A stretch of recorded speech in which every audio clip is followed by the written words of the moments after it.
Filmmaking is really an interesting collision of technology meets creativity, or maybe the other way around. And in mobile filmmaking, that is especially true. When you're dealing with apps and algorithms to create your images, it can get pretty complicated. And so today I'm talking to someone that can hopefully clear all this up for us, how all this stuff works, or at least make it a little bit less confusing. Because even though I consider myself a very tech-savvy filmmaker, when it comes to writing code, I don't know jack squat.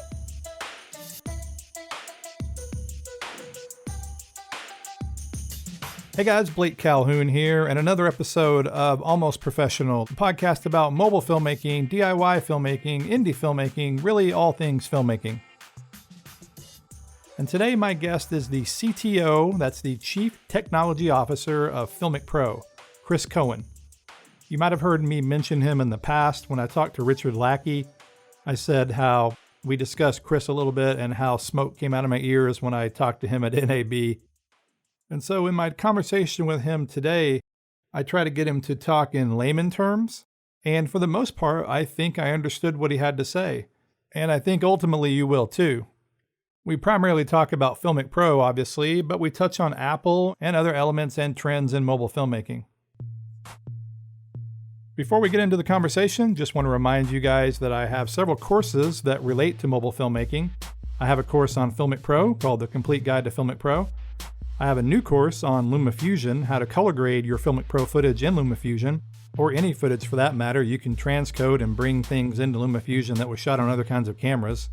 I've been really impressed with the new features in LumaFusion 2.2, along with the great capabilities of the new iPad OS. And then I have another course called Smartphone Cinematography 101. You're probably seeing a trend here. So for those interested, please check out my website. I have an Academy section. That is at ifilmmakers.tv.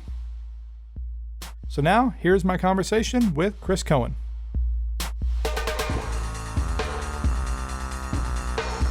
All right, Chris, thank you very much for joining me today on my podcast. How are you doing?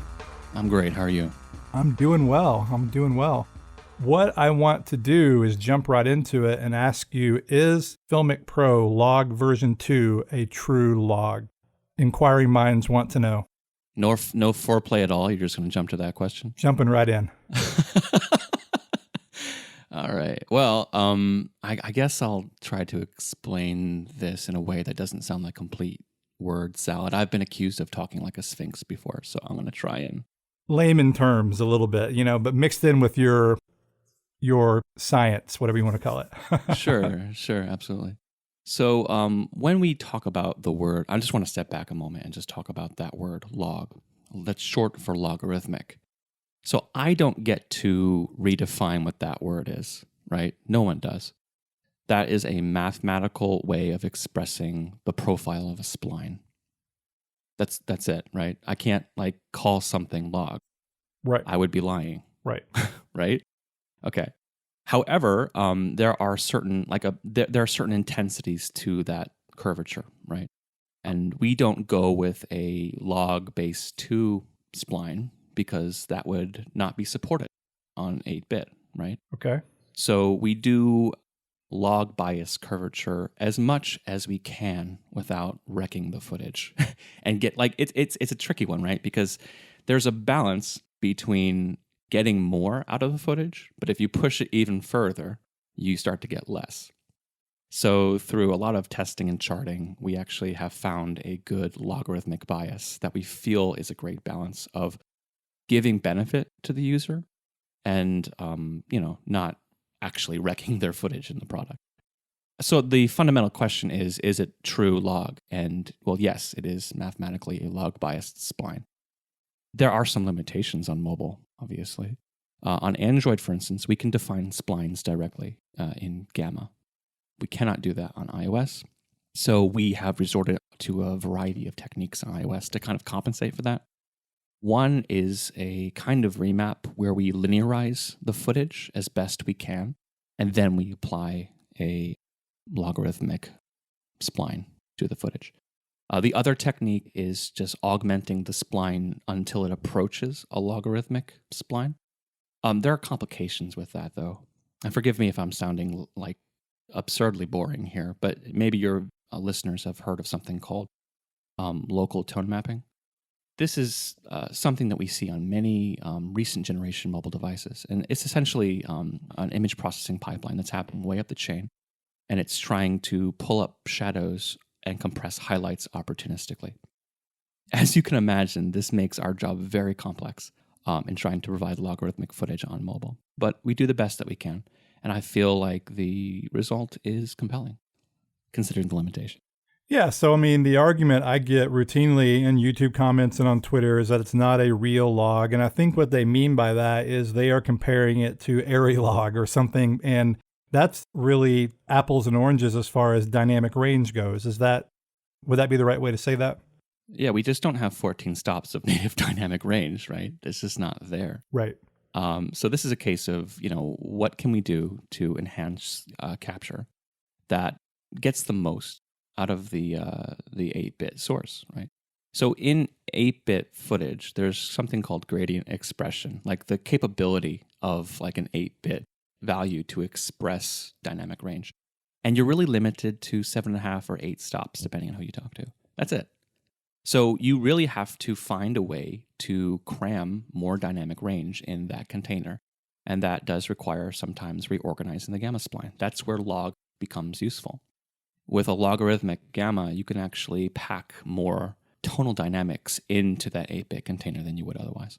And so in the testing I've done and the stuff I've seen you guys do, it looks like you can get for sure 2 stops, and depending on what you're doing, maybe up to 3 stops in the shadows especially.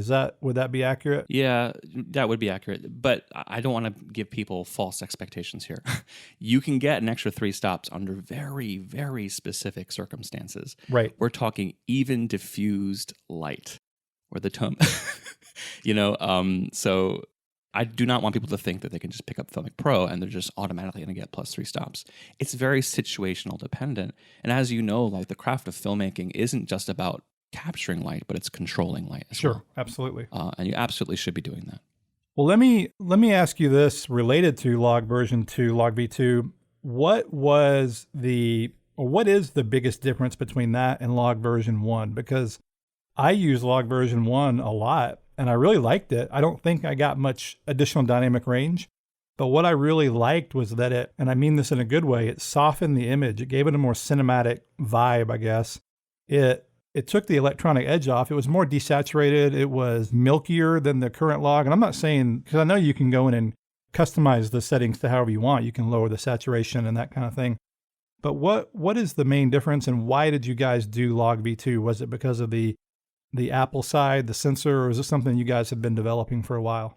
Yeah, we had been developing it for a while. So I would say the big difference between log v1 and log v2, which, I mean, fun fact, we actually internally call log v2 log v3. Okay. I'm not sure if I should be saying that. But the difference between the two is objective. So log v1, the idea was actually encoder optimization, to take lower midtones and advance them toward the center mass of the histogram. And really, we did that because just one of the quirky behaviors of group of picture encoding, where the keyframe isn't like strictly symmetrical or defined, is that if the part of you have to get as much image in the midtones for it to actually be encoded properly. So our objective with log v1 wasn't to give the user more dynamic range, but was to give you better picture quality after a grade. Now, we did encounter some problems with that. When we developed log v1, global tone mapping was a thing. We were accounting for it. But local tone mapping wasn't in any production devices at that time. And as soon as we started seeing devices produced by Apple or Android sets that were employing local tone mapping, we were seeing very erratic results from log v1, to the point where in some cases we recommended people not use it, which was, from my point of view, discouraging because we had spent so long developing it. So we went back to the drawing board. There were some technologies that were in process that we didn't intend to be in version 6 of FiLMiC Pro. I actually wanted log v2 to make its debut in version 7. But again, hardware changed and we had to adapt. So we kind of fast-tracked our development of gamma vectorization, and we got it going. it's one of those classic situations where something emerges from the engineering lab. We have some projections of how much dynamic range we would get, and we blew those away, which doesn't happen terribly often. So I had thought that log V2 would produce an extra stop and a half of dynamic range. Okay. That we doubled that in some cases. So I was very pleasantly surprised. Our gamma vectorization process does result in some other things that are somewhat unique. The midtones tend to be more saturated when you restore the gamma spline to a rec. Yeah. We're still looking into that, but it certainly doesn't degrade the image quality. You're getting better saturation and you're getting better tonal dynamics. So let me ask you this, and I'm not asking you to give away any trade secrets, obviously, but this version of log, this gamma vectorization you guys do, this is a patented thing that's exclusive to FiLMiC Pro, is it not? Yeah. In other words, there are other apps out there like the Moment app and some other that have log in their name as name only. I mean, in my testing, and I'm not an engineer or an app developer, it looks cool. It looks okay, but it's not log by any stretch. Right. Is that, and again, I'm just confirming, would that be true? And I'm not trying to talk down about anybody at all. I just want to know whether that is exclusive to you guys. I also resist the temptation to talk down on any of my peers because, we all have different constraints that we're working with. Not everybody has the same engineering prowess or funding to pursue a certain goal. So, for sure. Exactly. And that's fine. But yes, this is FiLMiC IP. It's under the Cubiform patent. And it's a kind of computational imaging. And I hate using that phrase because people just project so many delusions onto it. Right.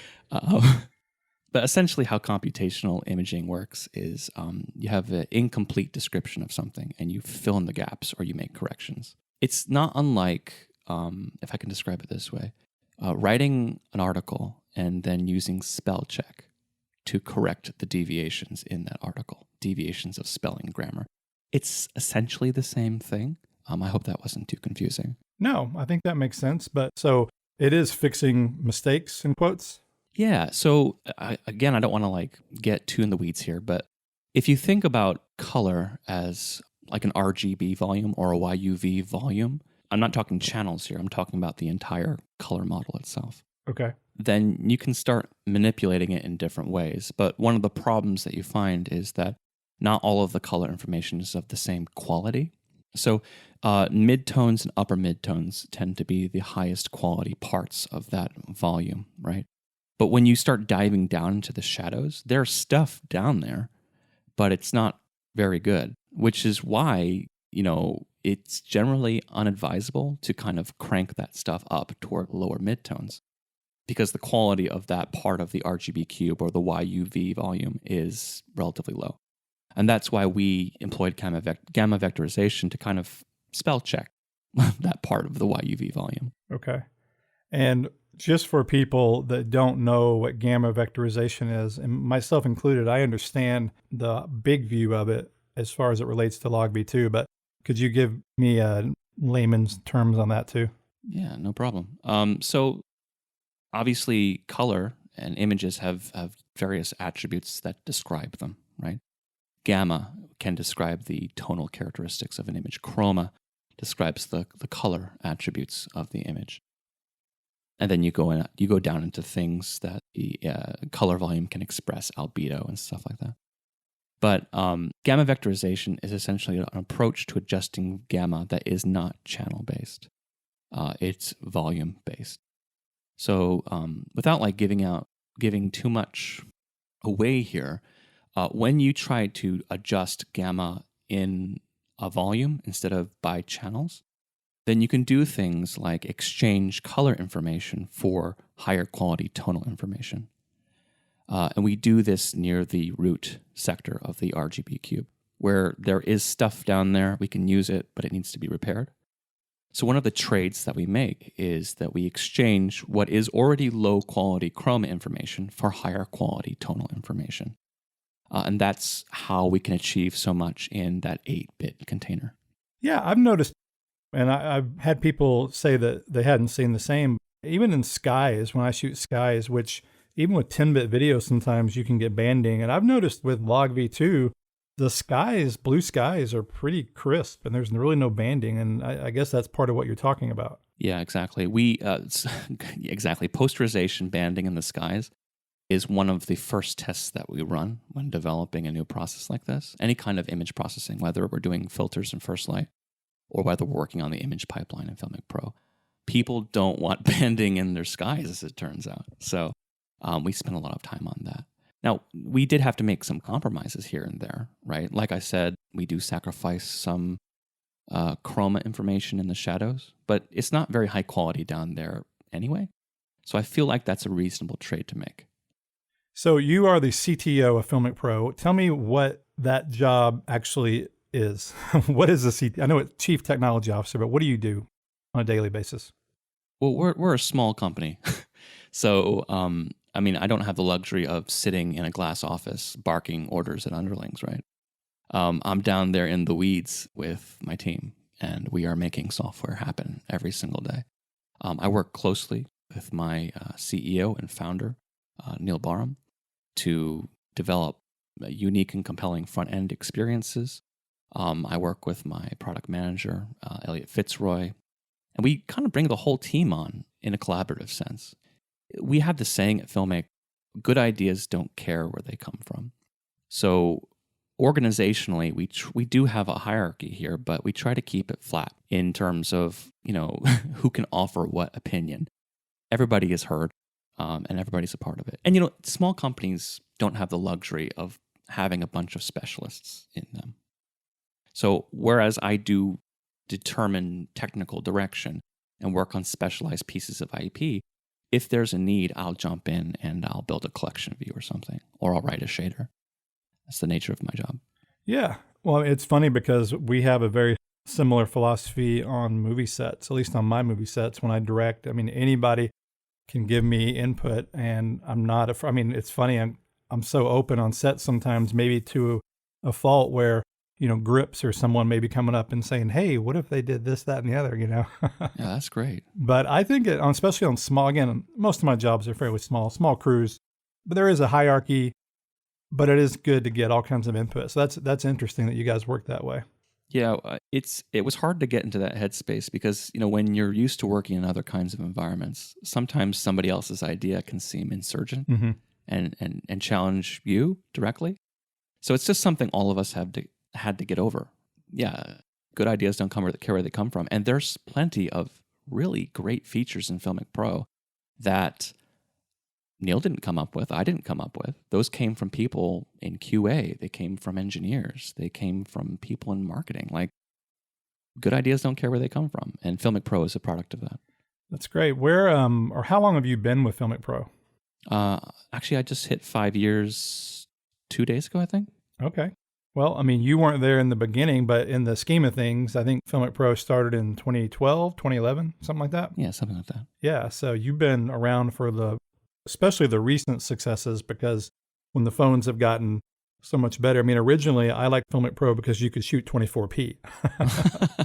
And so now, I mean, I like it for a ton of reasons that everyone knows. Not only the gamma profiles, but just the manual controls and all that kind of thing. Oh yeah, definitely. I mean, I just want to mention Neil, our founder and CEO again.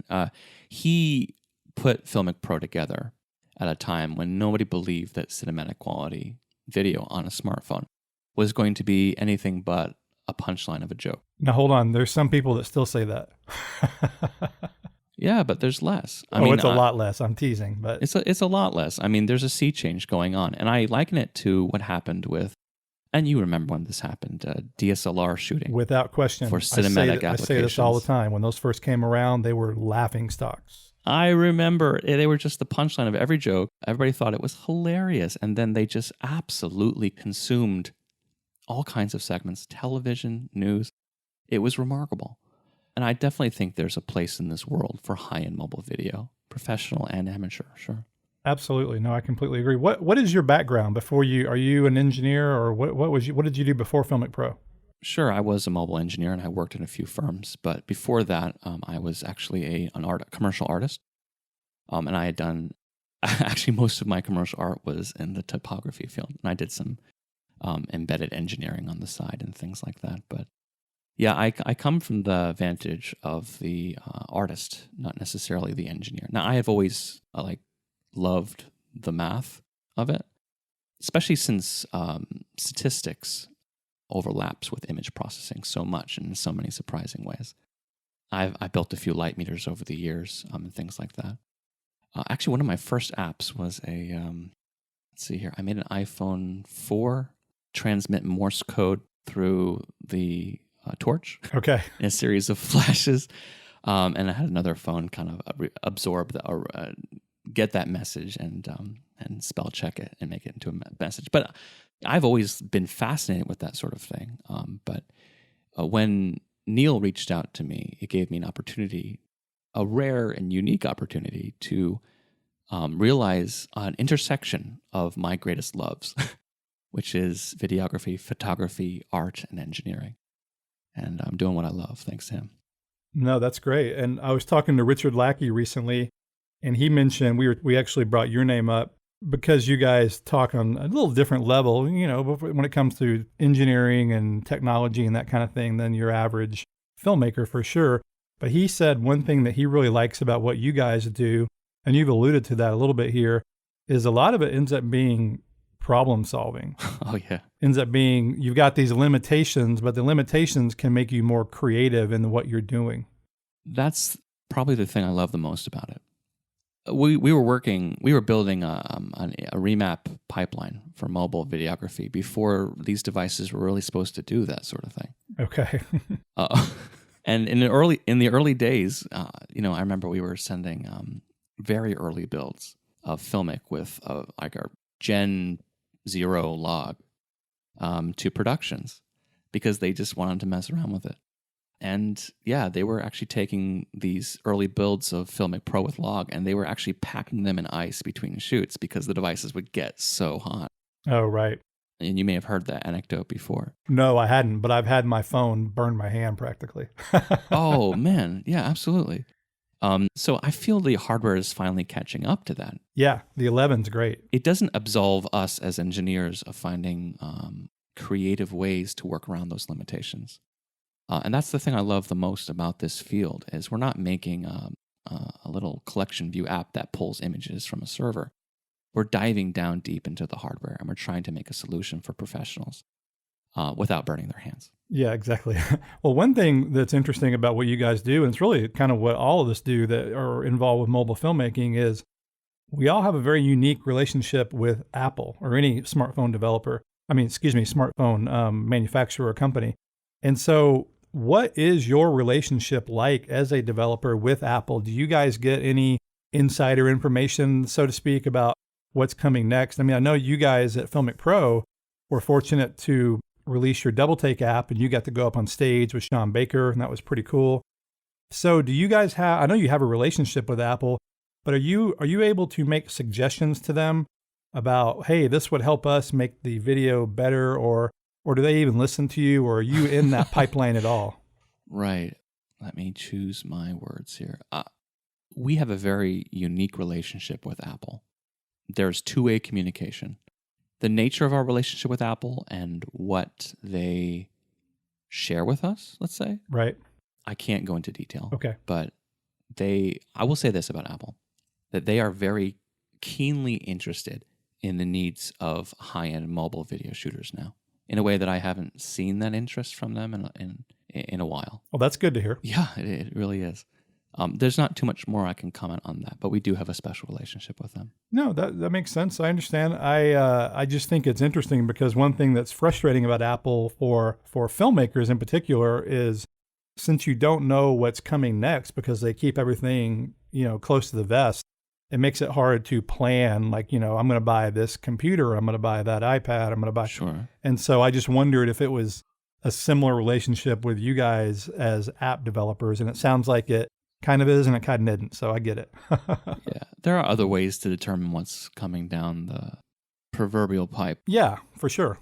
I mean, certainly there are emergent trends that we see. There's multi-camera modules that will scale for a little while. I'm sure there's there's some speculation that mobile sensors will use quantum dot re-emissive layers and things like that. I don't know what that means. Sure.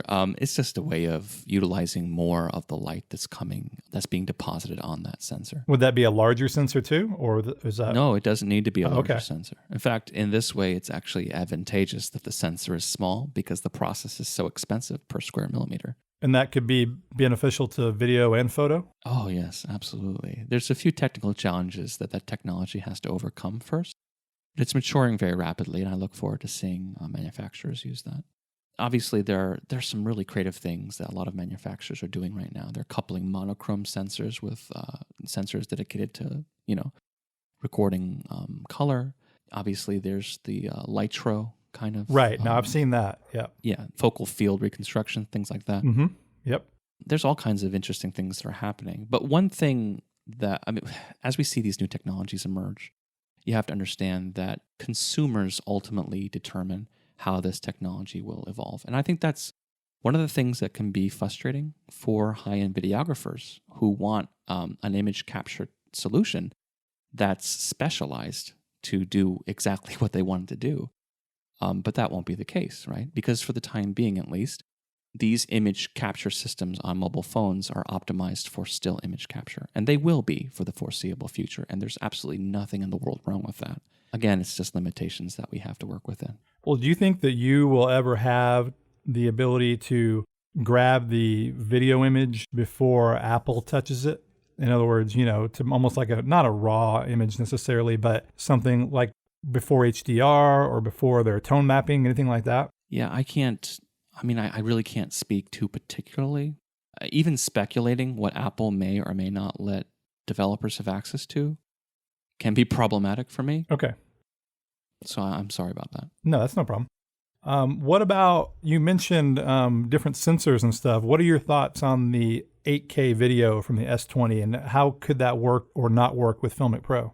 Well, certainly we try to take advantages of the strengths on every platform. So if 8K video is available, we will endeavor to make it available to shooters through our app. There are a few problems, of course. Not all manufacturers correctly or even bother to fully implement APIs that are public-facing. The Camera 2, Camera X API. Many manufacturers just don't bother with it. And that ties our hands. We're in this kind of strange situation where the device may have stated capabilities, but we have no way of taking advantage of them. Okay. So again, I would love to take advantage of 8K, but that is not necessarily my decision to make. The as to how I personally feel about 8K, which I think you kind of implied. Yeah. I would never discourage someone in shooting 8K if they really felt like they needed to shoot in 8K. But I would never shoot in 8K unless there was a very specific reason. Obviously, you're not going to be consuming that in 8K. You're not going to be publishing it in 8K, probably. No. YouTube takes 8K, but no one can watch it in 8K. YouTube Nobody takes can watch 4K, it. and even the 4K, very few people actually watch in 4K. At least that's my experience. Now, here's the thing, though. Before we all get carried away with mocking 8K capture, which, let's be honest, that's kind of the instinct. At least I have that right now. Well, it is for me on a consumer device. In visual effects, like in Red or whatever, I totally understand that. Oh, yeah, absolutely. And you want to shoot at a higher resolution anyway for archival purposes. Yeah. But the before we all get carried away with mocking 8K as being completely useless, which, let's be honest, it is right now, especially for that class of consumer, it won't always be that way. No. And we saw this with 4K. I'm sure you remember these conversations that people were having 5-6 years ago. Why on earth would you shoot anything in 4K? Nobody even has a 4K TV. Nobody streams in 4K. Of course, yeah. There's no question. That all changed. There's no question. But I think things change so quickly now because, hell, HD was around for like 20 years before it actually grabbed even on the pro side. Yes. Which that took forever. And then 4K came pretty quickly. And now it looks like 8K or 6K is really coming quickly now. It seems like all the, the mirrorless cameras and stuff are all going 6K, which, if you're going to master in 4K, 6K does make sense. It does. I feel like it's an unnecessary intermediary step. I don't disagree with that. I think a lot of this, and I did a podcast on this, and I'm not saying this really in a negative sense because you got to sell new stuff if you're a company, but a lot of it is to sell new stuff. Yeah, and that's absolutely true. And these companies need to have a predictable revenue stream and something to sell. If we want these companies to be around for us in the future and like continue to innovate, they have to be selling things. Yeah. We have to be able to support them in some way. And to the average person, especially 8K is a lot sexier than saying, hey, this has 14 stops of dynamic range. There's one thing that's always true among camera manufacturer marketing teams is bigger numbers always sell. Yeah, I think that's true. Well, let me ask you this. As far as FiLMiC Pro and Apple and low light, will computational imaging like night mode, will that ever work with video in your mind or some facsimile of it? Because to me, low light is my biggest struggle, and it's the thing that I wish we could get. I mean, it's gotten better for sure, but I still just really mightily struggle in low light. Well, that can be solved in a variety of ways. So night mode and other equivalent technologies on Android, those are highly optimized for still capture. Right. And they are essentially multi-sampling methodologies, which you don't necessarily have the luxury of doing that in a video stream efficiently. Because with a still camera application, you can take a photo and then you can spend 300 milliseconds processing it. There's not a problem. That's a huge problem in a video pipeline, right? Right. So also like using machine learning to directly transform an image has proven to be highly problematic because the amount of time it takes to process each image is highly variable. There are other ways of processing an image with machine learning that don't directly act on the image, but those are still very much still emerging. Are we going to see better low light performance through computational processes? Sure. LogV2 itself is a computational imaging process. Right. Yeah, I knew that. I remember. But it's very much, there's more there that we can do. But the question that companies like ours have to ask is, should we spend X amount of money and time trying to develop a solution that hardware manufacturers themselves will solve a single generation later by having better native tonal dynamics? Would that be in a new sensor kind of thing? Yeah, new sensor, new technology.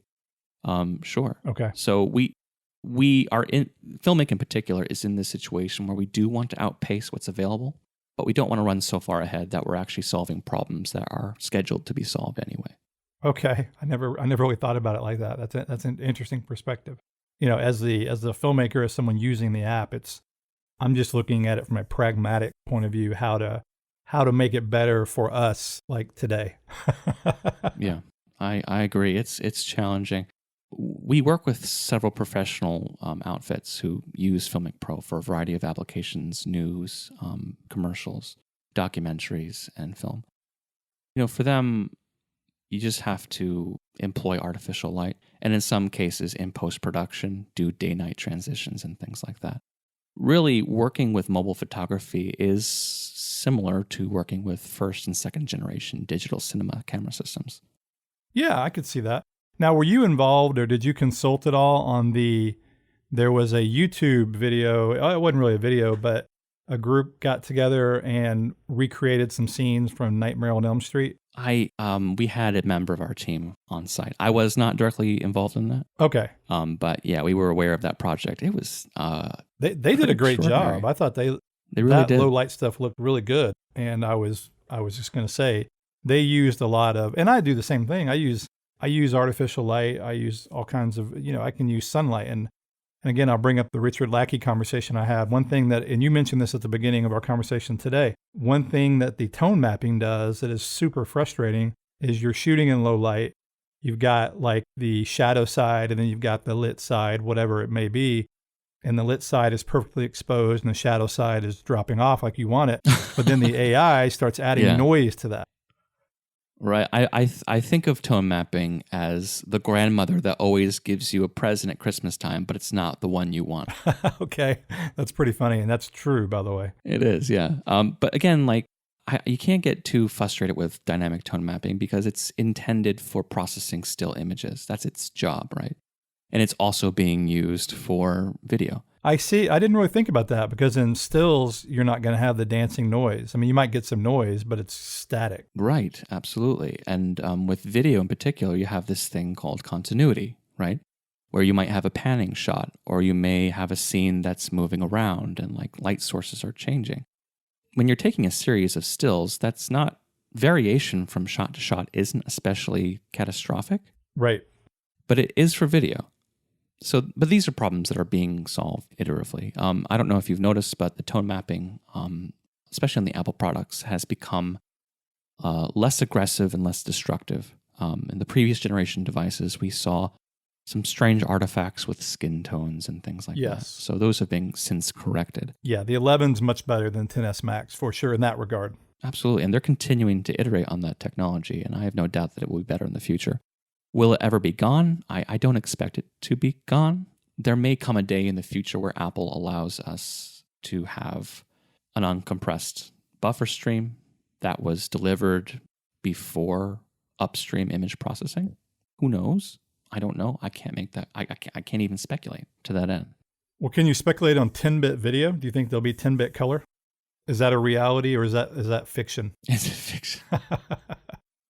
I mean, all Sony mirrorless cameras don't even have 10-bit color. And so I'm not saying a lot of people, it's not, I wouldn't say it's needed, but it would be nice, what we were talking about earlier with, the sky banding, especially when you're shooting log, because when you want to color correct, having that extra information, it can be important. I'm not saying it's 100% necessary. I'm routinely blown away by the stuff you can get right now with 8-bit 420, shooting log V2, especially in good light. Oh, yeah, absolutely.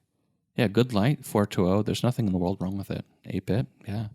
The reason why you'd want to shoot 10-bit or higher at all anyway is because you have a post-production workflow. Exactly. And that's the problem, right? Because these hardware manufacturers, they do not approach the market from the high-end consumer down.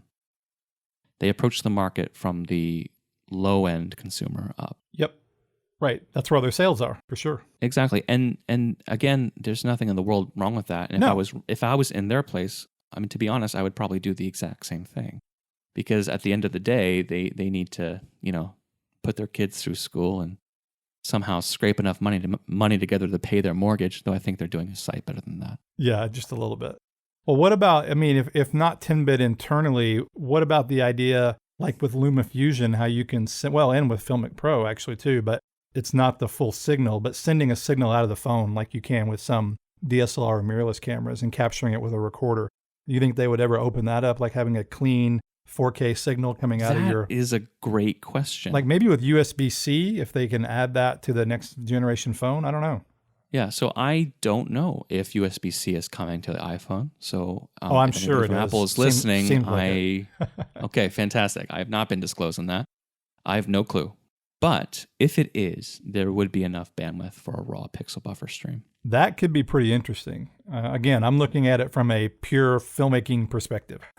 You can do video out right now through the Lightning port, but it's compressed. Yeah, for sure. That's one of the reasons why FiLMiC Pro hasn't made that available. If we were to make that feature available, we would want to gauge set their expectations so they're not disappointed with a highly compressed video stream. Yeah, now I use it all the time to do screen captures. I'll go out to my Atomos recorder because it's just so much more reliable than doing it on the phone because you get proper frame rate and all that. But I've noticed with LumaFusion, sending it out over HDMI to a monitor, it looks pretty good. In other words, it doesn't have all the, the numbers and the wording from the screen on there. It's actually a clean signal, but it's not. I think it's 1080. It's not 4K. I could be wrong about that, but it's compressed nonetheless, like you're saying. It definitely is.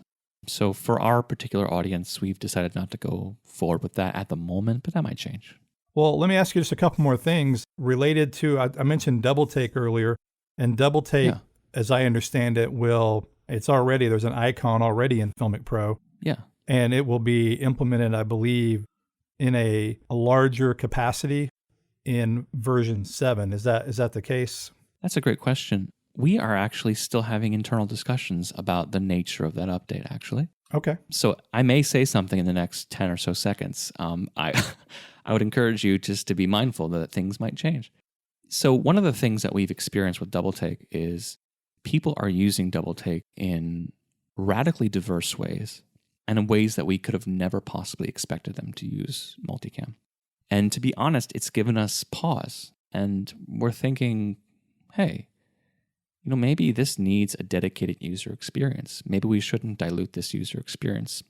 If it does become integrated with FiLMiC Pro, it would be a distinct user experience. And if it doesn't, well, there might be some scenario where Double Take has a very robust cross-integration with FiLMiC Pro and a much richer feature set.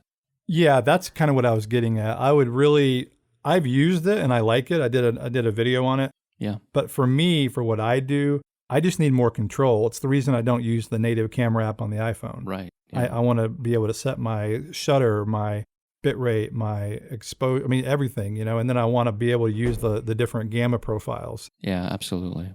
I'm sure you understand what I'm saying. For rolling it out like you guys did, it's probably fine. And I'm assuming a lot of journalists use it and probably a lot of... Oh, yes. Yeah. And so they have different needs than I would have as someone doing, I'm mainly doing YouTube with my phone, but also I do a lot of indie film kind of thing. Yeah. I use it as a B camera a lot with my other more traditional cameras. And so in that respect, I just want more control. There's a lot of potential there. The thing that we kind of admitted that we didn't know was how this workflow looks end to end. Multicam shooting wasn't really a thing. I know some people say, oh, this was on Android phones 3 years ago or whatever, but it wasn't actually in the public imagination. And people weren't using it as much as they're using it now. And we're seeing very specific use cases kind of grow from this multicam feature. So we kind of we're at the time where we're ears to the ground, listening, we're observing, and we're trying to figure out how multicam grows in the future. One of the reasons why we made a Double Take free is because we wanted to kind of kickstart this multicam revolution, right? If there was going to be any market for multicam, the only reliable way to do it was to make a very robust and easy to use multicam user experience free and available to as many people who wanted to download it as possible. I feel like we've done that. And, multicam is starting to emerge as a legitimate workflow.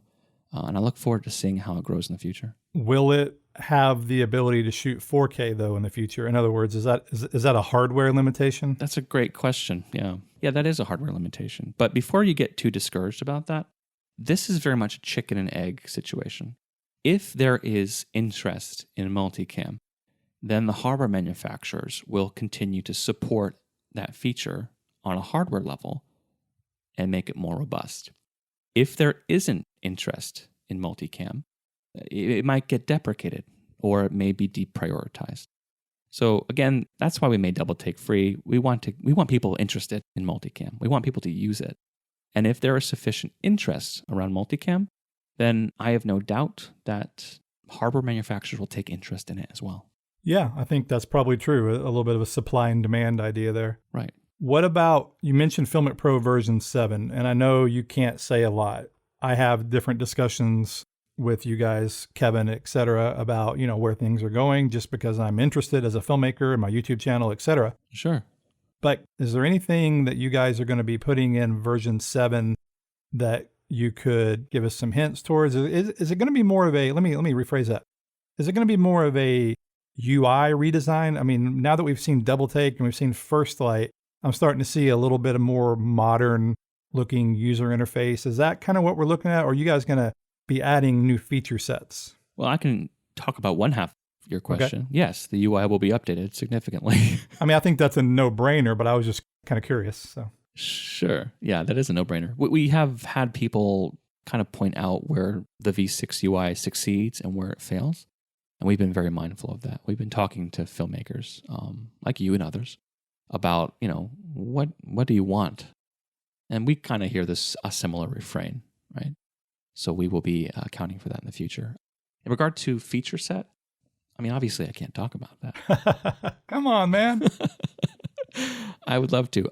No, actually, we're approaching V7 differently. With V6, we wanted to put everything on the table at once and just say, ta-da, here it is. But with V7, the specification is actually so enormous that it can't all come online on day one.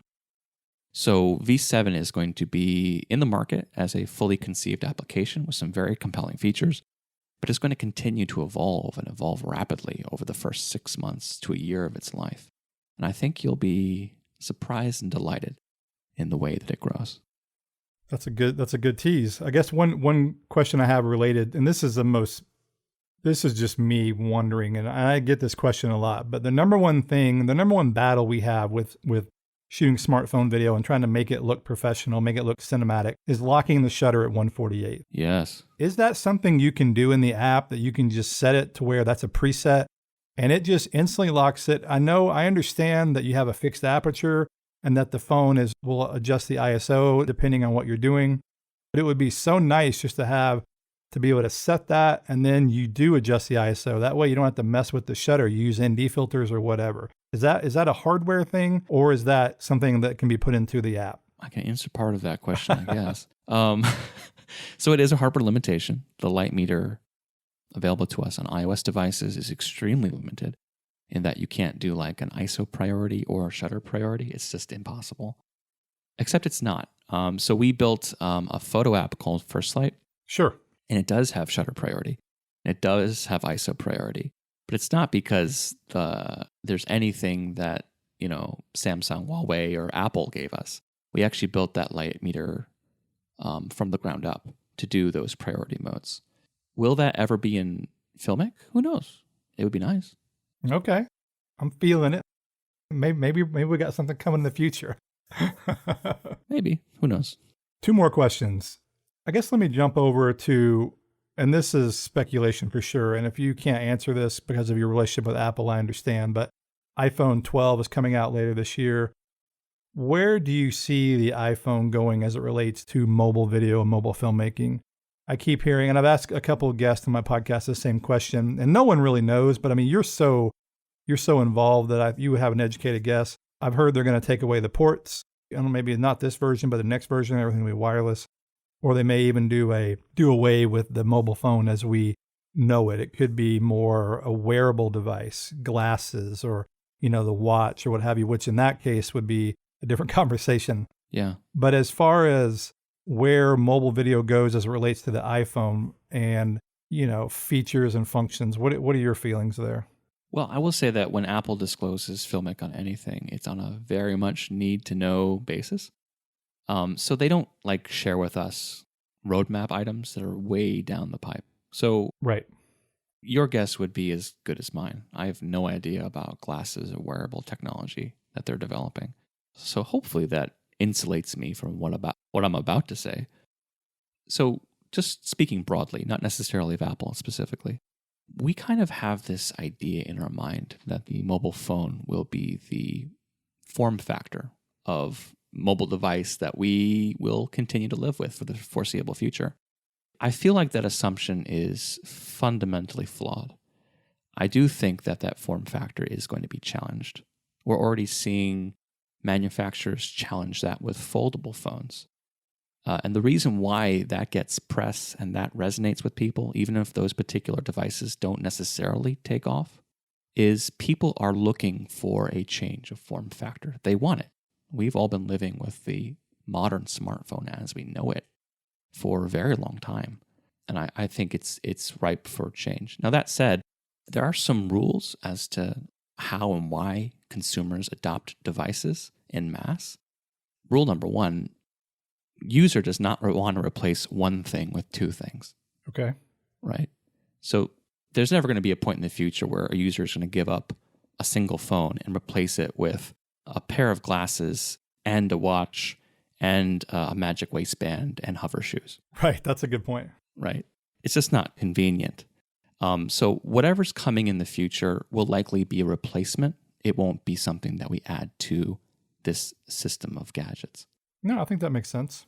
I do wonder again, as a question I mentioned earlier, and it's just kind of the nature of the beast with so many people almost dependent on the iPhone in particular as their revenue source. Yeah. App developers, lens manufacturers, case manufacturers.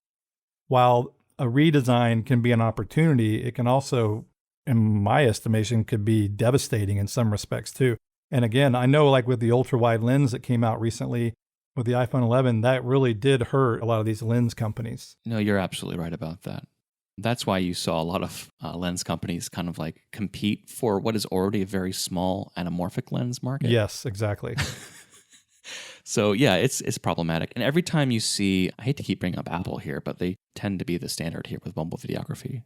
But whenever they change like their lens, multi-lens configuration, lens manufacturers or case manufacturers who are supporting those lenses, a lot of them just go out of business.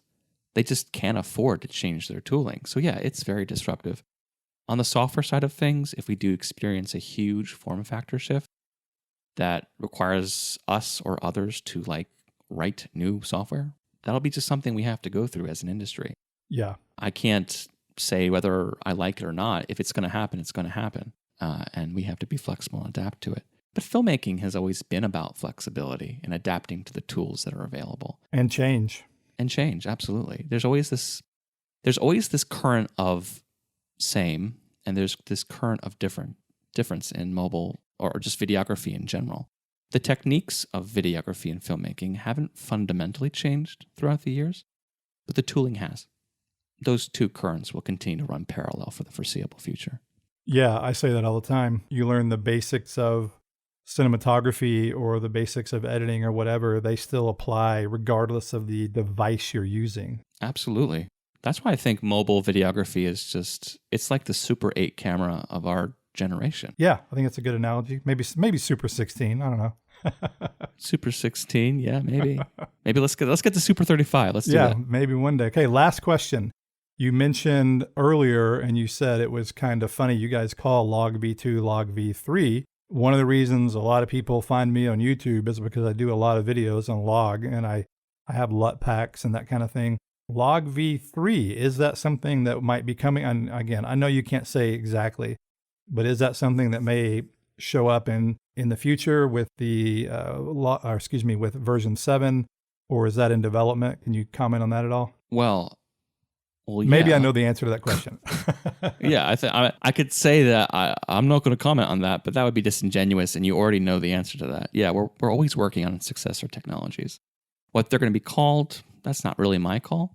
But yeah, we're building a next generation capture pipeline right now that will have many enhancements to what we've seen before. That's good to hear. And I think that is a great way to end this conversation. And so I want to thank you very much for taking the time. I know you're a busy CTO at a small tech company, but hey, it's great to talk to you. You and I talked at NAB last year, and so it was something I've been wanting to do. And I love getting this tech perspective while I talk a lot about the creative side of filmmaking, and that is obviously a passion of mine. The way we get there in mobile is so tech related that I really appreciate your perspective. Oh, it was an absolute pleasure. Well, thank you very much, Chris, and I will talk to you soon. All right. See ya.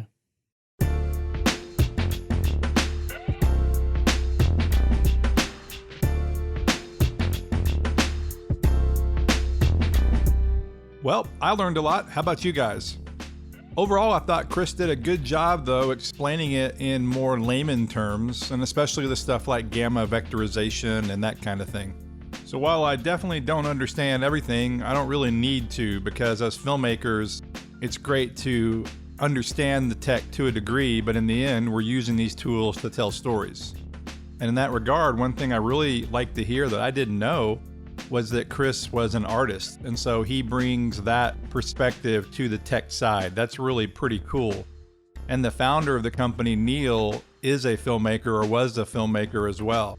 So these are filmmakers creating these tools for us, which is great.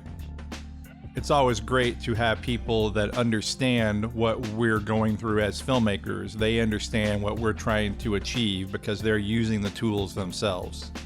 And it's probably one reason that I've always gravitated towards FiLMiC Pro. And so I don't know about you, but I'm really excited to see what version 7 has to offer. He gave us a few hints, and so I'm excited to see how all that comes together. I have no idea when it's going to be released. With the virus outbreak now too, it very well could be delayed. I had heard at one point it would be this spring 2020. I have no idea what the timeline is now though, but I would imagine they're still working on it even right now, working from home or wherever they are. And for those of you wondering, yes, I will be updating my FiLMiC Pro course.